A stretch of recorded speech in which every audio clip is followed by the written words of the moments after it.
This is Kenneth Gehrig, and I believe it's non-negotiable to protect your family, your loved ones, and the things you work so hard for. Welcome back to Diaries of a New Business Owner. I was a government employee. I was W-2, salary. I had great pay and great benefits. Got paid every other week. It was awesome. It was a great company, and I was on a great team. It was awesome. I felt that call to go out into the deep. And so now I'm a 1099 business owner, not working by myself, thankfully, but I do work for myself. And I'm sharing my journey under the heading of Diaries of a New Business Owner. I want to encourage people, inspire people that know they've got a bold move in them. They're just scared to make that move. Sometimes we make excuses. I'm too old. I've invested too much in my education over here. I've invested too much time over here. I just need to follow that course. And we know that in our heart, that's not what we want to do. Now listen, a little asterisk, and then I'll get into what I want to talk about. I'm not saying that we go around chasing butterflies and unicorns, okay? I believe sometimes we got to suck it up and do the hard work to pay the bills. If you got a family, you got to take care of your family. It's a must. You got to do what you got to do. But you can do that and make a transition. You can do that. It is possible. And I hope that you'll watch this and go, you know what, if he can do that, I'm going to start discovering what it is that I want to do. Or if I know what I want to do, I'm going to start getting exposure to how others did it. Where, you know, if anybody was in my position at that time and begin that journey, you need to start today. I'd be writing down to myself the words pain and provision. Pain and provision. So I'm running a family. I've got a stay-at-home wife who does so much. I've got to manage her. I've got her emotions, her energy, her needs, the things she likes to do. Like, she's on the clock all the time with 3 kids. I got a 6'3" and a 10-month-old. And so there's a lot going on. She homeschools. And she, if anybody who knows my wife, she is a go-getter, above and beyond. Like, you say go a mile, she's already gone 3 by the time you asked her to go 1. That's just who she is. That's what one of the many things I love about her. But in that, she at times need to rest. And I've got to sub in. And when you go from an expected, usual schedule like I was in to now a business owner where we're learning what that schedule is. I'm learning what works best. I'm trying to find the balance of I dictate my schedule while at the same time I've got to also meet the needs of the clients that I have.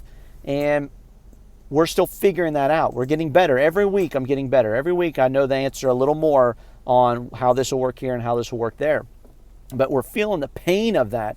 And the pain being you just feel that friction with one another because you're trying to figure out the answers and trying to figure out, normally we would do this at that time. Normally you do this at this time. And now that's changed. And so we've disrupted our whole life pattern. And this is not anything I need to have sympathy over. I'm sharing this just to make a point that that's what happens. We knew this was going to happen. As you've heard me say in others, knowing and walking through it are 2 different things.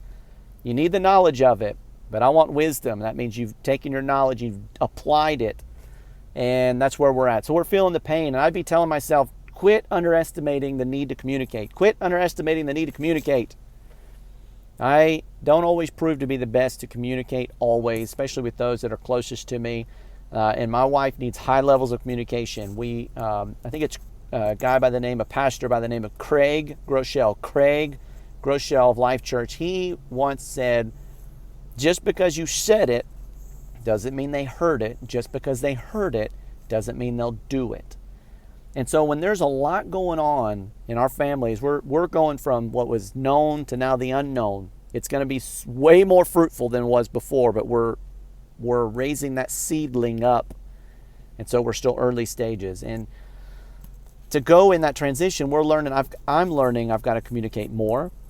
I've got to communicate faster. I've got to communicate clearer. So I'm learning how to Twitter size my information. I'm learning how to make sure my posture is good. This is just with my wife who's known me, been with me, let alone my kids and beyond. So there's a pain point for us right there. And you may feel that if you got family, that you're making that transition, you need to be very clear with everybody. This will be different. I don't have all the answers of how it'll be different. Here's what I know. Here's what I think will happen. And as I tell my wife, I said, the only thing I know to do is we need to talk about it some more. I said, we'll set a schedule. We'll talk about it tomorrow. We'll reset it again tomorrow. I said we may wad it up, throw it out, build a whole new one. We'll do it until it makes sense, because that's where we're at. I said, and then I will give you a little tip here, and then recast the vision. Here's where we're at. This is painful. It's uncomfortable. We feel like that stuff is dropping. It's just new. We don't like the discomfort of it. I said, but we're going forward, and here's why. Here's what we're going after. And I cast that vision all over again. And that helps me, and it helps her to say, here's where we're headed. This has a destination. What we feel right now is not our forever. So let's embrace it. Let's let it prune us, mold us. Let's keep drawing in closer, spend more time together, get clearer, and have a lot of grace and a lot of mercy. Provision. When I managed rental properties that were for people who were homeless and disabled, it was rental properties and government rental subsidies that paid the rent for people.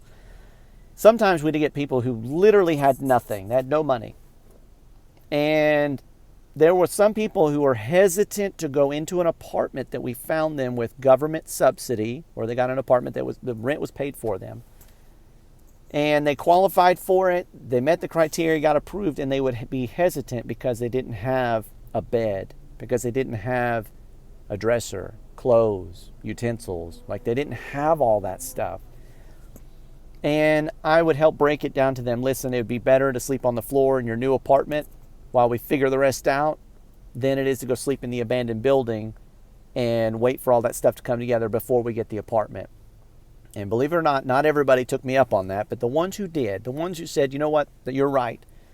If I could sleep out there, I could sleep on the floor in this apartment. So they'd go in their apartment, and listen to this, without fail, they would end up with a bed, dresser, clothes, kitchenware, food. It would come out of nowhere. I mean, family, old friends, they'd hear about them, this great opportunity, ministries, local places, people. It come out of nowhere, that provision. And so it wasn't long when I seen that happen, I began to tell people, listen, you go take that apartment. I don't know where it's all going to come from, but you'll end up with a bed. You're going to end up with a dresser. You're going to end up with everything that you need to be more than comfortable. And without fail, it did. And I'm experiencing the same thing. I've made this move, and I've had out of the woodworks. I would have never guessed it, and I believe the Lord's hand is in all of it. But I couldn't tell you where it was going to come from. But I've got people that have sown into me. I've had people do numerous things for me to invest in me in multiple ways. And it's very humbling, and it keeps me going. It lets me know I'm on the right track. That's how one of the gauges for me. One, that I have peace, which I still have peace even in the midst of my pain. I follow peace. And then when I see provision, that lets me know these crumbs are leading me the right way. And I'm so grateful for everyone that's sowed into me. You know who you are in whatever way, whether it's through time, finances, encouragement, and so forth and beyond. And I'm so humbled. And so I'm writing down, one, all the pain that I'm going through. Continue to communicate, Kenneth. Quit underestimating that. And remember the provision. And I'd be writing the names down in my journal diary right now of the people that sowed into me in one of the ways I mentioned. And I'll always remember them. And so if you step out, your provision's going to come. You may not know where it's going to come from. I may not know where it's going to come from, at least in that beginning stages, but it will come. You can count on it. All right? So I'm going to let y'all go. Listen, I hope you're enjoying this. Like it, share it, comment. And I appreciate you following along on this journey with me. This is Kenneth Gehrig, and I do believe it's non-negotiable to protect your family, your loved ones, and the things you work so hard for. Y'all be blessed.